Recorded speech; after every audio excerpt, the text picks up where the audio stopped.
السلام علیکم ورحمۃ اللہ وبرکاتہ۔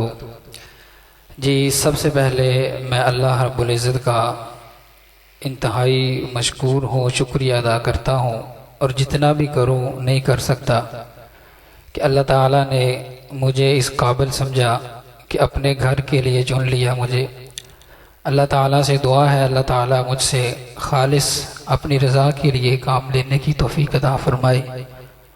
اور اس کے بعد میرے انتہائی قابل عزت مہر عبداللہ صاحب اور ان کے رفقا، ان کا بھی میں انتہائی مشکور ہوں کہ انہوں نے بھی مجھے قابل سمجھا اور مجھے یہاں پہ دین کا کام کرنے کی موقع فراہم کیا۔ تو اللہ تعالیٰ سے دعا ہے اللہ تعالیٰ جتنے بھی میرے تعاون فرمانے والے میرے بھائی ہیں، جس طرح بھی اللہ تعالیٰ سب کا حامی و ناصر ہو اور اللہ تعالیٰ سب کو برکتیں عطا فرمائے۔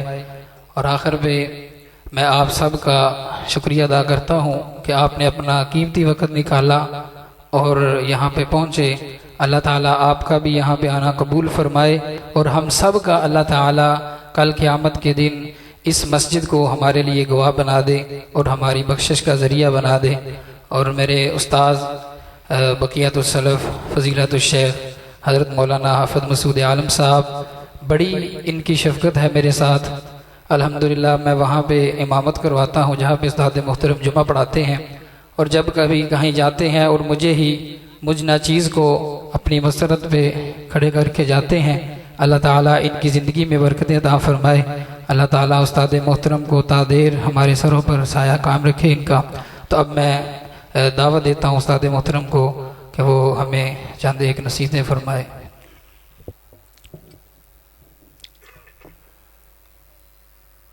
الحمدللہ نحمده ونستعینه ونستغفره ونعوذ باللہ من شرور انفسنا وسیئات اعمالنا، من يهده الله فلا مضل له ومن يضلل فلا هادي له، واشهد ان لا اله الا الله وحده لا شريك له، واشهد ان محمدا عبده ورسوله، وبعد۔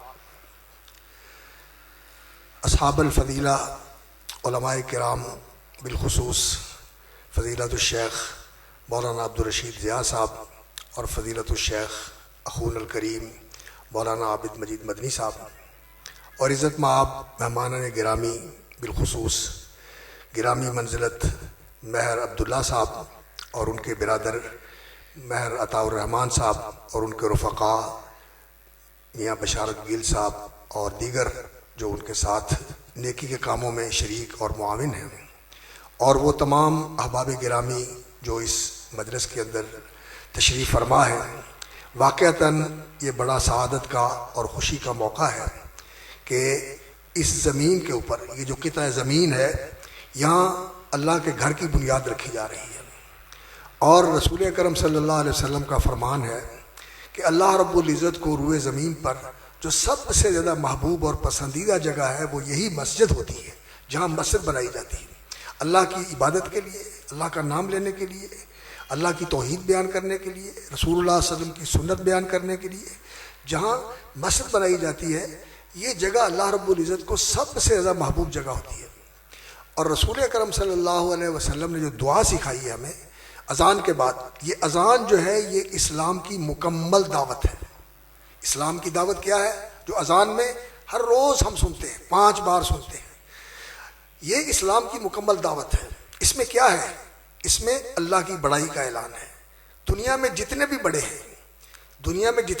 ہیں ان کی بڑائی صرف مزعوم ہے، گمان ہے، حقیقت میں بڑائی اگر ہے تو صرف اللہ کے لیے ہے۔ اللہ اکبر، سب سے بڑا وہ ہے۔ کوئی قوت کے لحاظ سے، کوئی فوجی قوت کے لحاظ سے، اسلحے کی قوت کے لحاظ سے، اقتصادی قوت کے لحاظ سے دنیا کا بڑا اس کو سمجھا جاتا ہے، وہ کوئی بڑا نہیں۔ اس کائنات میں بڑا ہے اللہ رب العزت۔ اور رسول اکرم صلی اللہ علیہ وسلم کو یہی حکم دیا گیا تھا جب آپ صلی اللہ علیہ وسلم کو نبوت کے بعد رسالت کا منصب سونپا گیا، تو انہیں یہی کہا گیا تھا، یا ایھا المدثر قم فانذر، اے چادر میں لپٹ کر سونے والے، لیٹنے والے، کھڑے ہو جائیں، فانذر، اور لوگوں کو خبردار کر دے، آگاہ کر دے۔ لوگ سوئے ہوئے ہیں، لوگ غفلت میں ہیں، لوگ بالکل بے ہوش ہیں، مدہوش ہیں، ان کو خبردار کر دیں، جگا دیں ان کو، وَرَبَّكَ فَكَبِّرْ، اور اپنے رب کی بڑائی کا اعلان کر دیں۔ اس کائنات کے اندر بڑائی ہے تو اللہ کی بڑائی ہے، وَكَبِّرْهُ تَكْبِيرًا وَلَهُ الْكِبْرِيَاءُ فِي السَّمَاوَاتِ وَالْأَرْضِ وَهُوَ الْعَزِيزُ الْحَكِيمُ۔ تو اللہ کی بڑائی کا اعلان کرنا کہ اللہ سب سے بڑا ہے، یہ صرف ایک لفظ نہیں ہے جو انسان منہ سے ادا کر دیتا ہے، بلکہ یہ ایک حقیقت ہے جس کا ادراک اور جس کا احساس اور شعور ہمارے اندر ہونا چاہیے۔ ہم اللہ رب العزت کو سب سے بڑا جانیں، مانیں، سمجھیں، اور جو چیز اللہ کے ساتھ جڑی ہوئی ہے اس کو بھی پھر بڑا مانیں، جو اللہ کے ساتھ جڑی ہوئی ہے۔ بیت اللہ اللہ کا گھر، کلام اللہ اللہ کا قرآن، عباد اللہ اللہ کے بندے جو اللہ کے ساتھ جڑے ہوئے ہیں، اولیاء اللہ، انبیاء اللہ جن کو اللہ نے نبی بنایا ہے، اللہ کے رسول، اللہ کے فرشتے جن کو اللہ کے ساتھ نسبت ہے، ان کی بھی تکریم کرنا اور ان کا احترام کرنا۔ الجافی عنہ، جو غلو بھی نہیں کرتا، حد سے تجاوز نہیں کرتا، اور نہ اس سے اعراض کر کے اس سے پیچھے ہٹتا ہے، یعنی قرآن کے مطابق زندگی گزارتا ہے۔ اس کی عزت کرنا یہ اللہ رب العزت کے اجلال اور اس کی بڑائی کے اعتراف کا حصہ ہے، اور یہ اسی میں شامل ہے۔ تو یہ جو مسجد اللہ کا گھر بنایا جا رہا ہے، اور جس کے لیے ہمارے محترم برادر میاں اپنا عبداللہ صاحب نے، مہر عبداللہ صاحب نے، اور ان کے بھائی اور ان کے رفقا نے ماشاءاللہ یہ سلسلہ شروع کیا ہے کہ جہاں یہ اپنی سوسائٹیز بناتے ہیں وہاں یہ اللہ کا گھر بناتے ہیں۔ تو یہ اللہ کا گھر بنانا یہ بہت بڑی سعادت ہے، جس کے بارے میں رسول اکرم صلی اللہ علیہ وسلم نے فرمایا کہ من بنا للہ مسجدا بنى اللہ لہ بیتا فی الجنہ، جو مسجد بناتا ہے اللہ رب العزت اس کے لیے جنت میں گھر بنا دیتے ہیں۔ اور اس میں نبی صلی اللہ علیہ وسلم نے ایک بات بتائی ہے، فرمایا کہ وہ اس اللہ کے گھر کو بنا کر کوئی اپنے لیے اعزاز، کوئی اپنے لیے امتیاز، کوئی خصوصیت اور کوئی اسپیشلٹی یہ کوئی نہیں چاہتا۔ اللہ کا گھر بنا کے اللہ کے بندوں کے لیے وقف کر دیتا ہے اور اس گھر کا خادم ہوتا ہے، اس گھر کا خادم ہوتا ہے۔ نظم و نسق کو مضبوط رکھنے کے لیے اور مضبوط توانا رکھنے کے لیے اور محفوظ رکھنے کے لیے تو ٹھیک ہے کہ انسان اس کے اوپر نگرانی بھی کرے اور اس کا کنٹرول جو ہے نا وہ اچھے ہاتھوں میں دے، لیکن وہاں مسجد میں آ کے بندہ و محتاج و غنی ایک ہوئے، تیری سرکار میں پہنچے تو سبھی ایک ہوئے، کوئی بڑا نہیں۔ اللہ کے گھر میں آ کے سب برابر ہوتے ہیں، سب برابر ہوتے ہیں۔ تو انسان کے اندر یہ شعور ہونا چاہیے کہ اللہ کے گھر میں آتا ہوں، اللہ بڑا ہے اور مجھے اللہ نے شرف بخشا ہے کہ مجھے اس کی بارگاہ میں حاضری کی سعادت نصیب ہوئی ہے۔ یقین جانیے یہ بہت بڑا اعزاز ہے کہ انسان مسجد میں آئے اور اسے اللہ کی بارگاہ میں جھکنے کا اور اللہ سے ہم کلام ہونے کا اللہ تعالیٰ شرف نصیب کرے، یہ شرف ہے۔ ہم اگر کسی بڑے آفیسر کو ملتے ہیں، کسی سیکٹری کو ملتے ہیں، گورنر کو یا صدر کو یا وزیر اعظم کو ملتے ہیں تو ہم سمجھتے ہیں کہ ہمارے لیے بہت بڑا اعزاز ہے۔ تو اللہ رب العزت وہ ذات عالی ہے جو پوری کائنات کا فرما روا ہے، الملک الحق، اور پوری کائنات کو سنبھالنے والا اور کنٹرول کرنے والا اور چلانے والا ہے۔ ہم اس کی بارگاہ میں آ کے اس سے ہم کلام ہوتے ہیں، اسے مناجات کرتے ہیں اور اس کے سامنے اپنی نیاز مندی اور اپنی بندگی اور اپنی اللہ کے ساتھ محبت کا اظہار کرتے ہیں۔ تو اللہ رب العزت یہ نہیں کہ یہاں دھکے پڑتے ہیں، یہ نہیں کہ یہاں ہٹو بچو کے لیے لوگوں کو دھتکارا جاتا ہے اور لوگوں کو پیچھے ہٹایا جاتا ہے، پروٹوکول لگا ہوا ہے اور روٹ لگا ہوا ہے اور یہاں تم آ نہیں سکتے، کھڑے نہیں ہو سکتے، نہیں۔ اللہ اکبر۔ رسول اکرم صلی اللہ علیہ وسلم نے فرمایا جب بندہ آ کے نماز کے لیے کھڑا ہوتا ہے تو اللہ اپنی رحمتوں کے ساتھ اس کی طرف متوجہ ہو جاتا ہے، اللہ عرش پر ہے۔ اس کے باوجود جو نمازی ہوتا ہے اللہ رب العزت کی رحمتیں اس کے سامنے ہوتی ہیں اور اللہ تعالیٰ کے جلوے اس کے سامنے ہوتے ہیں۔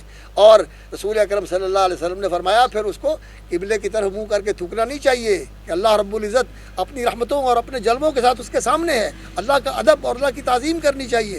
اور اسی طرح جب وہاں نماز کے اندر انسان کھڑا ہوتا ہے تو انسان کو آنکھیں نیچی رکھنی چاہیے، آسمان کی طرف نگاہ نہیں اٹھانی چاہیے، یہ بے ادبی ہے، یہ بے ادبی ہے نگاہ آسمان کی طرف اٹھانا۔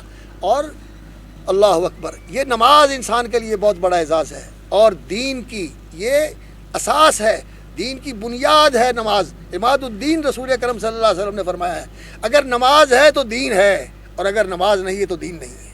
اس لیے میں کہوں گا ہمیں سب کو یہ کوشش کرنی چاہیے اپنے گھروں میں، اپنی اولادوں کے ساتھ اور اپنے متعلقین کے ساتھ کوشش کرنی چاہیے کہ ہم ان کو نمازی بنائیں، ان کو نمازی بنائیں، نمازی بنیں۔ اس سے دین زندہ رہتا ہے، اس سے دین توانا رہتا ہے، اس سے دین پھلتا پھولتا ہے اور انسان کی زندگی کے اندر نور بن جاتا ہے، زندگی بن جاتا ہے اور اطمینان اور سکون کا سبب بن جاتا ہے۔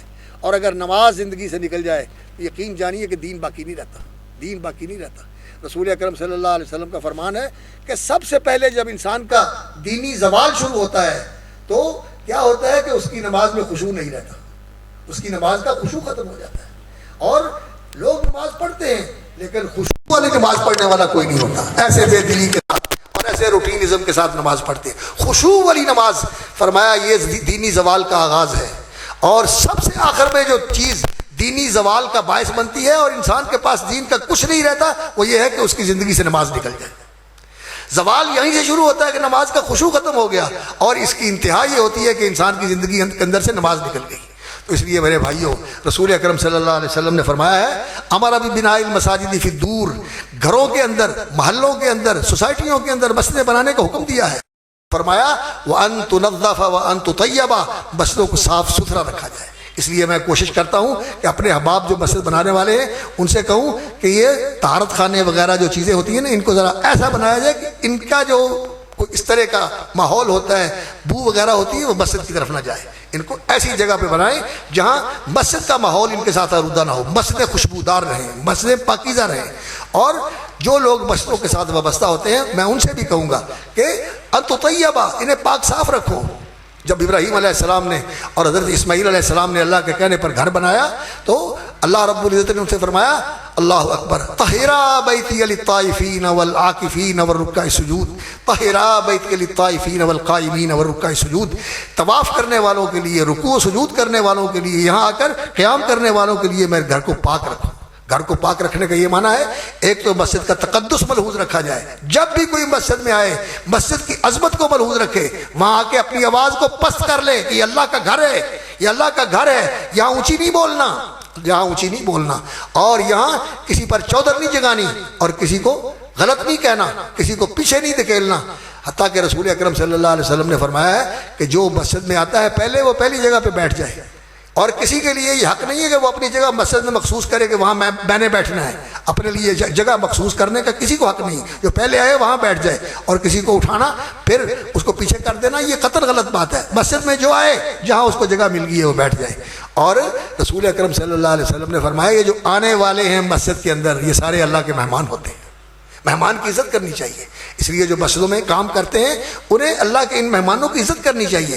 اور جو مسجد میں آتے ہیں رسول اکرم صلی اللہ علیہ وسلم نے فرمایا کہ اللہ تعالیٰ ان کے لیے جنت کے اندر مہمانی تیار کرتے ہیں، ریفریشمنٹ ان کے لیے جنت میں تیار ہوتی ہے۔ یہ دنیا کی ریفریشمنٹ تو ہم لیتے رہتے ہیں، لیکن جنت کے اندر اللہ تعالیٰ ان کے لیے جنت کے اندر مہمانی اور ریفریشمنٹ کا انتظام کر دیتے ہیں۔ تو جنت کے اندر گھر بنانے کے لیے اور جنت کے اندر اپنے آپ کو رسول اکرم صلی اللہ علیہ وسلم کی رفاقت میں آپ کے صحابہ کے ساتھ اکٹھا کرنے کے لیے انسان کو مسجدوں کو آباد کرنا چاہیے۔ رسول اکرم صلی اللہ علیہ وسلم کی ایک حدیث سنا کر میں بات ختم کرتا ہوں۔ رسول اکرم صلی اللہ علیہ وسلم نے فرمایا کہ اللہ رب العزت قیامت والے دن فرمائیں گے این جیرانی، میرے پڑوسی کہاں ہیں، میرے پڑوسی کہاں ہیں؟ تو فرشتے کہیں گے یا اللہ کون تیرا پڑوسی ہو سکتا ہے، تو تو عرشوں کے اوپر ہے، عرش کے اوپر ہے، اور تیرا پڑوسی کون ہو سکتا ہے؟ تو رسول اکرم صلی اللہ علیہ وسلم نے فرمایا میرے پڑوسی کون ہیں؟ این عمار المساجد، کہاں ہیں مسجدوں کو آباد کرنے والے، لاؤ ان کو، یہ میرے پڑوسی ہیں، یہ میرے گھروں کو آباد کرتے ہیں۔ تو مسجد کو آباد کرنا، اور مسجد کی آبادی صرف یہ نہیں ہے کہ بلڈنگ بنا دیں، مسجد کی آبادی صرف یہ نہیں ہے کہ اس کے رنگ و روغن کر دیں، مسجد کی آبادی صرف یہ نہیں ہے کہ اس میں قالین بچھا دیں، اے سی لگا دیں، یہ کر دیں، یہ مسجد کی آبادی نہیں ہے۔ مسجد کی آبادی جو ہوتی ہے وہ اللہ کے ذکر کے ساتھ ہوتی ہے، وہ علم اور تعلیم کے ساتھ ہوتی ہے، وہ تزکیہ اور تربیت کے ساتھ ہوتی ہے، یہ مسجد کی اصل آبادی ہے۔ رسول اکرم صلی اللہ علیہ وسلم نے جب مسجد نبوی بنائی تو وہ اتنی شاندار بلڈنگ نہیں تھی، اوپر کھجور کی ٹہنیوں کی چھت تھی، اور کسی سیمنٹ کے بغیر صرف پتھر جوڑے ہوئے تھے، جیسے آپ پہاڑی علاقوں میں دیکھتے ہو کہ لوگ دیوار بناتے ہیں، چھوٹے موٹے پتھر جوڑ کے وہ دیوار کھڑی کر دیتے ہیں، ایسی نبی صلی اللہ علیہ وسلم کی مسجد کی دیوار تھی۔ اور جو قبلے کی دیوار تھی وہاں رسول اکرم صلی اللہ علیہ وسلم نے کھجوروں کے تنے ایک ساتھ جوڑ کر اس دیوار کو بنایا ہوا تھا، اور جب بارش ہوتی تھی تو مسجد ٹپکتی تھی، اور نیچے رسول اکرم صلی اللہ علیہ وسلم نے موٹی دانوں والی ریت بچھائی ہوئی تھی۔ جو سعودی عرب میں رہے ہیں ان کو پتہ ہے کہ وہاں ریت ہوتی ہے جو کنکروں والی، موٹے موٹے دانوں والی، تو وہ بچھائی ہوئی تھی۔ اور کئی دفعہ ایسا ہوتا تھا کہ بارش ہوئی اور رسول اکرم صلی اللہ علیہ وسلم نے اس گیلی زمین کے اوپر سجدہ فرمایا، اور آپ صلی اللہ علیہ وسلم کی پیشانی مبارک پر اس کے اثرات ہوتے تھے، اور وہ ریت جو ہے آپ صلی اللہ علیہ وسلم کے ماتھے مبارک کے اوپر لگی ہوئی ہوتی تھی۔ تو ایسی مسجد تھی رسول اکرم صلی اللہ علیہ وسلم کی. آج ہم مسجدوں کے اوپر خرچ بہت کرتے ہیں، بلڈنگوں کے اوپر، اس کی زیب و زینت کے اوپر، لیکن اس کی آبادی کے اوپر توجہ نہیں دیتے. اس کی آبادی علم و ایمان کے ساتھ ہے، اس کی آبادی دین کی تعلیم و تربیت کے ساتھ ہے، تزکیے کے ساتھ ہے. ایسا ماحول ہونا چاہیے. اور ایک میں اور چیز کا بھی اضافہ کرتا ہوں اس کے ساتھ کہ مسجد کو ایسا بنانا چاہیے کہ یہ محلے کے ساتھ جڑے، محلے کو جوڑے اپنے ساتھ، محلے والوں کو بلائے، محلے والوں کو دعوت دے اور وہ مسجد میں آئے. جوانوں کو، بچوں کو، خواتین کو، بوڑھوں کو اور جوانوں کو، سب کو مسجد میں آنے کی دعوت دی جائے اور مسجد میں ان کے لیے ماحول بنایا جائے تعلیم کا، تربیت کا، تزکیے کا، اصلاح کا. یہ بہت ضروری ہے. اور اس کے لیے مسجد کے اندر ایسا بھی انتظام ہونا چاہیے، درس قرآن ہو، درس حدیث ہو، اور مسجد کے ساتھ کوئی ایسا سسٹم ہونا چاہیے کہ اگر کوئی وہاں آتا ہے ضرورت مند تو اس کی مدد کر دی جائے. اور اگر کوئی ایسا محلہ ہے، یہ تو ماشاءاللہ پوش آبادی ہے، اگر کوئی ایسا محلہ ہے وہاں مستحق اور کوئی ضرورت مند ہے تو اس کی مدد کرنی چاہیے. یہ بھی کام مسجد کے ساتھ ہونا چاہیے. یہ مسجد کی اصل آبادی ہے. تو اللہ تعالیٰ جو مسجدیں آباد کرتے ہیں ان کے بارے میں اللہ تعالیٰ نے یہ گواہی دی ہے، انما یعمر مساجد اللہ من آمن باللہ والیوم الآخر. مسجدوں کو صرف وہی لوگ آباد کرتے ہیں جو اللہ پر اور آخرت کے دن پر ایمان رکھتے ہیں. یعنی یہ ایمان کی علامت ہے کہ انسان مسجدوں کو آباد کرنے والا ہو، مسجدوں کو آباد کرنے والا ہو.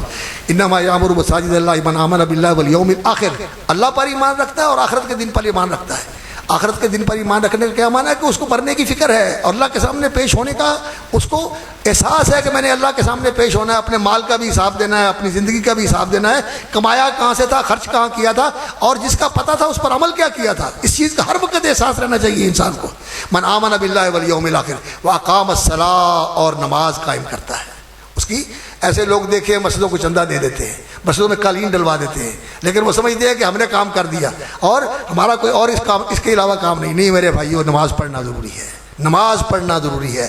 نماز کے بغیر یقین جانیے رسول اکرم صلی اللہ علیہ وسلم نے فرمایا ہے کہ جتنے انسان نیکی کام کرتا ہے نا وہ اس کے محفوظ ہوتے ہیں، لیکن قیامت والے دن ہوگا یہ، اللہ رب العزت فرمائیں گے کہ اس بندے کی نماز دیکھو پوری ہے یا نہیں. سب سے پہلے فیصلہ کیا جائے گا خون کا، کون قاتل ہے اور کون مقتول ہے، ان کا فیصلہ ہوگا. اور اس کے بعد کہا جائے گا کہ اس کی نماز دیکھو، نماز پوری ہے یا نہیں. اور اگر نماز پوری نہیں ہوئی، فرائض پورے نہیں ہوئے، تو اللہ تعالیٰ فرمائیں گے کہ اسے نوافل دیکھو جس سے اس کے فرائض کی کمی پوری ہوتی ہو. اگر فرائض مکمل تھے تو وہ نوافل کے ساتھ درجہ بڑھ جائے گا، اور اگر فرائض میں کمی تھی تو نوافل کے ساتھ ان کی تلافی ہو جائے گی، ان کو پورا کر دیا جائے گا. اور اگر نوافل کے ساتھ یا نفل نماز کے ساتھ انسان کے فرائض پورے نہیں ہوتے تو اللہ رب العزت فرمائیں گے کہ اس کو جہنم میں بھیجو، جہنم کے اندر یہ نماز چھوڑنے کی سزا بھگت کے آئے، پھر اس کی نیکیوں کا اس کو بدلہ ملے گا. نماز چھوڑنے والے کے لیے نماز پوری کرنے بغیر جنت میں جانا مشکل ہے. اس لیے میرے بھائیو نمازی بنو اور نمازی بناؤ، اور نماز کی ترغیب دلاؤ، لوگوں کو بلاؤ، لوگوں کو لے کے آؤ، اور لوگوں کے ساتھ رابطے کرو، لوگوں سے ملاقاتیں کرو، ان کو کہ آؤ نماز کے لیے، آؤ نماز کے لیے.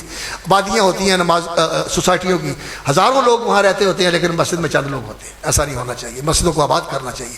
جتنی یہ مسجدیں آباد ہوں گی اتنی اللہ کی رحمتیں برسیں گی اور اتنی اللہ رب العزت کی طرف سے برکتیں نازل ہوں گی. اور جب مسجدیں ویران ہوں گی تو پھر اللہ رب العزت کی ناراضگی کا سامنا کرنا پڑتا ہے. اور یہ دنیا، اللہ رب العزت نے بیت اللہ کو فرمایا جعل اللہ الکعبۃ البیت الحرام قیاما للناس. یہ کعبۃ اللہ جو ہے یہ لوگوں کے قیام اور تحفظ اور ان کے وجود اور بقا کا ضامن ہے. اور یہ مسجدیں ساری بیت اللہ کی بیٹیاں ہیں.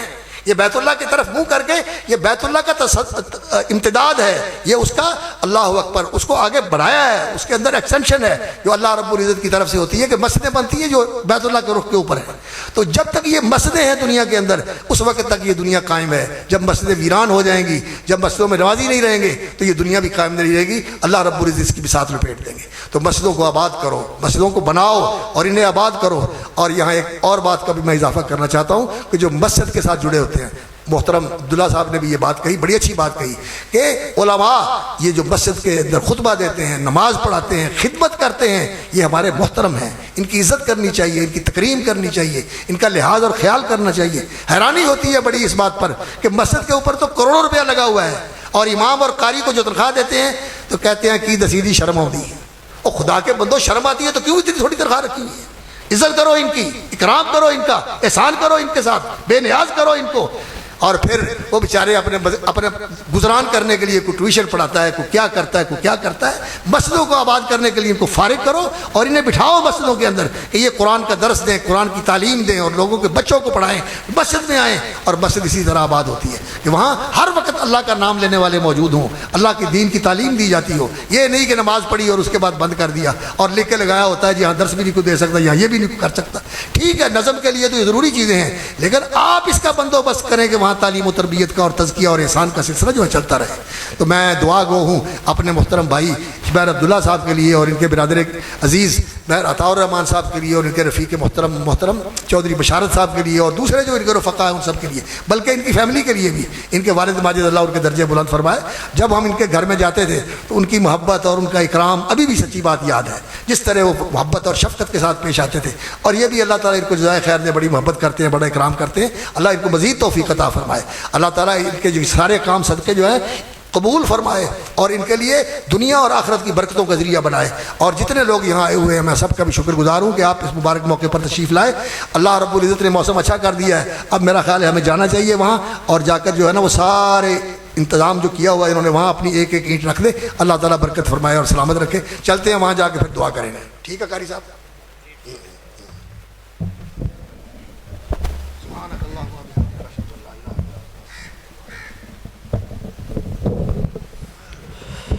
استاد محترم کے حکم کے مطابق تمام احباب وہاں پہنچیں اور اس کے بعد انشاءاللہ یہاں پہ ہی آپ تشریف رکھیں گے۔ یہاں پہ آپ کے لیے کھانے کا انتظام کیا گیا ہے، وہاں پہ استاد جی دعا بھی کروائیں گے، اینٹ بھی رکھیں گے۔ اور میں یہاں پہ یہ بات کرنا ضروری سمجھتا ہوں کہ حضرت قاری سفیان حجازی صاحب ہمارے بھائی ہیں، اللہ تعالیٰ ان سے دین کا کام لے، ان کا نمبر لکھا ہوا ہے، کسی بھی طریقے سے آپ ان کے ساتھ تعاون کرنا چاہتے ہیں تو بعد میں آپ ان کے ساتھ مل سکتے ہیں۔ اللہ تعالیٰ ہم سب کا حامی و ناصر ہو۔